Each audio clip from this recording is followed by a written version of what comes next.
Assalamualaikum warahmatullahi wabarakatuh. Jumpa lagi bersama saya Ego MDR Channel. Alhamdulillah, di sini Ego akan menceritakan sedikit tentang apa yang dimaksud Perang Badar. Perang Badar Kubra. Badar itu adalah nama sebuah sumur yang berada di sebuah lembah yang digali seseorang yang bernama Barad dari Ghifar.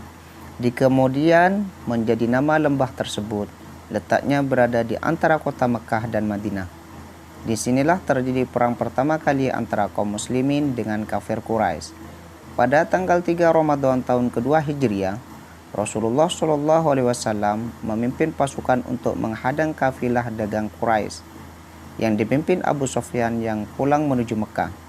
Sebelumnya saat berangkat menuju ke Syam, kafilah dagang ini lolos dari penghadangan pasukan kaum muslimin pada peristiwa Perang Dzul Usyairah. Pada kali ini, yang ikut bersama Nabi SAW 313 orang laki-laki yang terdiri 82 sahabat muhajirin, 231 sahabat Ansor yang terdiri dari 61 dari suku Aus, 170 dari suku Khazraj. Persiapan ini tidak dipersiapkan untuk persiapan perang sebagaimana yang akan terjadi. Namun untuk menghadang kafilah Quraisy, Nabi SAW pun tidak mewajibkan hanya siapa saja yang hendak ikut. Sehingga dalam pasukan ini hanya ada 2 ekor kuda, 70 ekor unta yang ditunggang secara bergantian oleh 3 orang dan selebihnya berjalan kaki.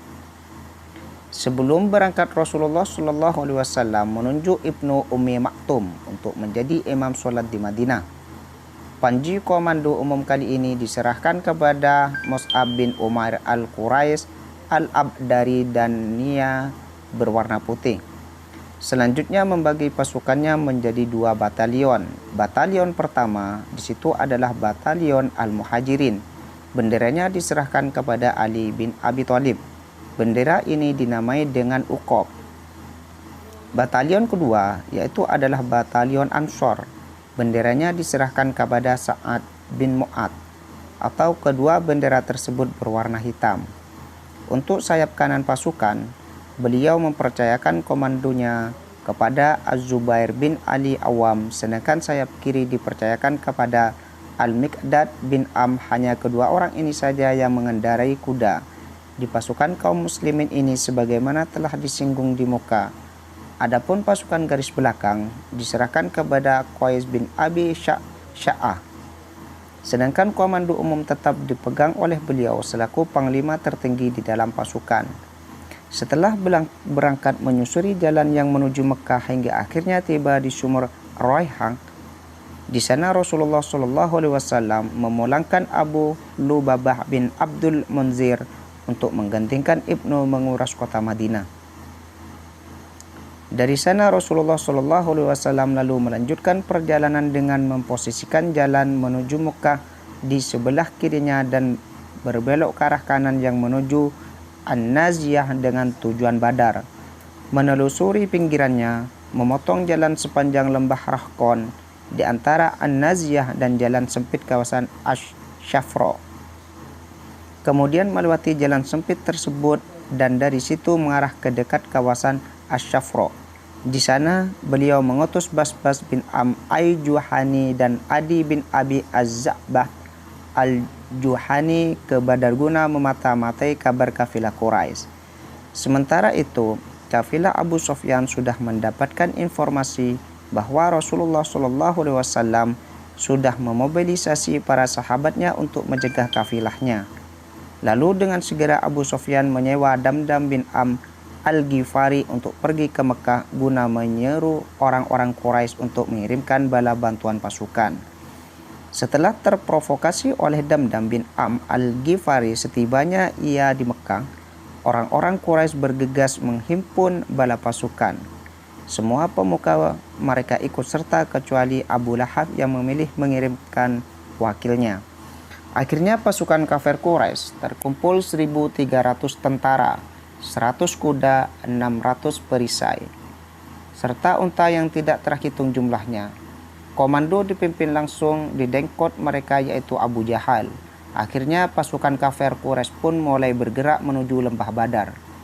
Setibanya di sana Juhfa, mereka menerima surat baru dari Abu Sufyan atau yang sudah menyelamatkan diri, yang berisi, sesungguhnya kalian keluar hanya untuk menyelamatkan kafilah, pejuang dan harta-harta kalian saja, dan Allah telah menyelamatkannya.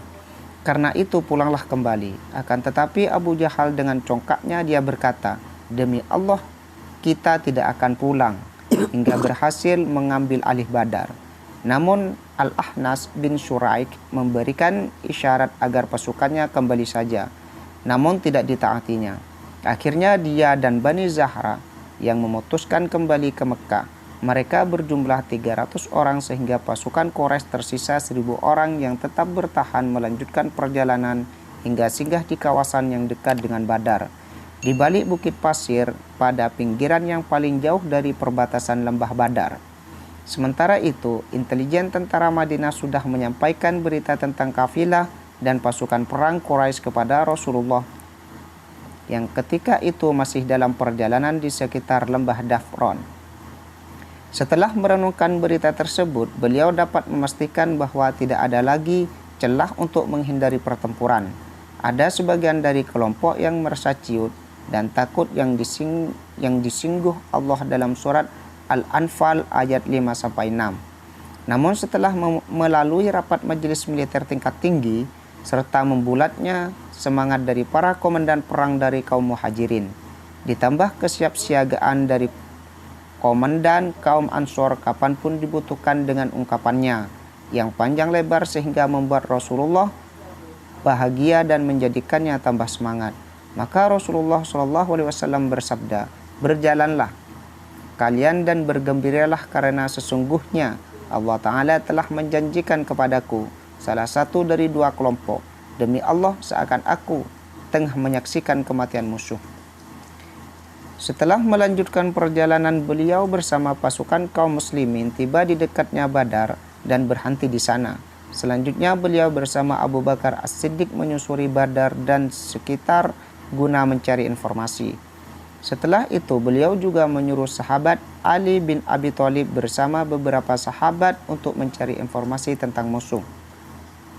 Pada malam itu Allah menurunkan hujan pada malam itu. Bagi kaum musyrikin terasa sangat lebat, akan tetapi bagi kaum muslimin terasa gerimis yang dapat mensucikan mereka, menghilangkan gangguan setan, mempermudah menapakkan kaki ke bumi. Rasulullah SAW bersama pasukan muslimin pada pertengahan malam mulai bergegas memasuki lembah Badar, mendahului kaum musyrikin serta mencari tempat yang strategis. Awalnya Rasulullah mengambil posisi di Asya, yang merupakan sumber air paling rendah dari sumber-sumber air Badar. Namun Al-Habbab bin Al-Munzir yang merupakan seorang yang ahli strategi militer mengusulkan agar pindah ke tempat sumber mata air yang dekat dengan musuh dan kemudian membuat telaga-telaga dan merusak sumur-sumur yang lainnya sehingga musuh tidak mendapatkan suplai air. Kemudian kaum muslimin atas saran Sa'ad bin Mu'ad mendirikan tempat berteduh atau untuk Rasulullah di lokasi yang agak tinggi dan terletak di arah timur laut medan peperangan untuk mengantisipasi berbagai macam kemungkinan. Dari sana medan pertempuran dapat dimonitor secara keseluruhan, dan satu regu yang terdiri dari para pemuda Ansor di bawah komando Sa'ad bin Mu'ad bertugas menjaga Rasulullah di seputar poskonya. Malam itu tepat malam Jumat 17 Ramadan tahun 2 Hijriah. Pasukan muslimin mengambil bagian peristirahatan dengan hati damai dan tenang untuk menyongsong pertempuran yang paling bersejarah dalam dunia Islam tersebut. Tatkala pagi menjelang, pasukan kafir Quraisy mulai memasuki lembah Badar menuruni bukit pasir. Sekelompok orang dari mereka pergi menuju telaga yang dibuat oleh Rasulullah.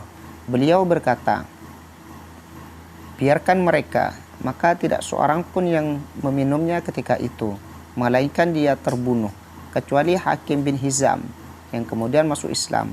Mereka terkejut terhadap pasukan muslim yang dapat merebut sumber mata air. Manakala Quraisy sudah merasa tenang, mereka mengutus Umar bin Wahab Al-Jumahi untuk menyelidiki seberapa besar pasukan muslimin. Dia mengitari pasukan muslimin dengan menunggangi kuda. Kemudian dia kembali kepada Quraisy seraya berkata, jumlah mereka kurang lebih 300 pasukan, akan tetapi beri saya waktu untuk mengecek apakah mereka memiliki suplai. Setelah mengecek memang tidak ditemukan suplai pasukan yang lain. Namun dia mengungkapkan kekhawatirannya akan ketangguhan orang-orang Madinah dan mengusulkan untuk mempertimbangkan kembali. Sesaat kemudian terjadi cekcok lagi dalam pasukan kaum musyrikin, namun karena Abu Jahal dapat mengatasinya sehingga semangat, kecongkaan dan fanatisme mereka bangkit lagi. Ketika kedua pasukan saling berhadapan, maka Rasulullah SAW berdoa, "Ya Allah, ini orang-orang Quraisy telah datang dan kesombongan menantangmu dan mendustakan Rasulmu. Ya Allah, kami hanya memohon pertolonganmu yang telah engkau janjikan kepada kami." Selanjutnya Nabi meluruskan barisan perang serta memberi pengarahan seputar perang. Sedangkan dari pihak kafir Quraisy, Abu Jahal berkata, dialah Muhammad yang telah memutus tali silaturahmi dan membawa sesuatu yang tidak kami ketahui. Karena itu hancurkanlah dia. Tuhan siapa dari kami berdua yang lebih engkau cintai, maka berilah kemenangan baginya. Maka turunlah ayat yang menjelaskan tentang hal ini, yang artinya, jika kamu orang musyrikin mencari keputusan, maka telah datang kepadamu, dan jika kamu berhenti, maka ialah lebih baik bagimu, dan jika engkau kembali, niscaya kami kembali pula. Dan angkatan perangmu sekali-kali tidak akan menolak dari kamu satu bahaya pun, biarpun dia banyak, dan sesungguhnya Allah beserta orang-orang yang beriman. Sebelum perang berkecamuk, kaum Quraisy menantang duel 1 lawan 1. Tampillah Utbah dan saudaranya Syaibah, kedua putra Rabi'ah, serta Al-Walid bin Utbah. Tampillah 3 orang pemuda dari kaum Ansor. Lalu para penantang bertanya kepada mereka, siapa kalian? Mereka menjawab, kami adalah segolongan orang-orang Ansor. Lalu mereka berkata, kami ingin mencari orang-orang yang sepadan dan terhormat. Kami tidak butuh orang-orang seperti kalian. Yang kami butuhkan adalah keponakan kami.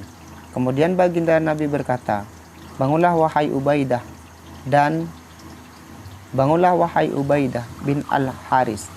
Bangunlah wahai Hamzah, dan bangunlah wahai Ali. Akhirnya Ubaidah melawan Utbah bin Rabi'ah, Sayyidina Hamzah melawan Syaibah, sedangkan Ali melawan Al-Walid. Dan mereka semua berhasil mengalahkan orang-orang kafir Quraisy tersebut.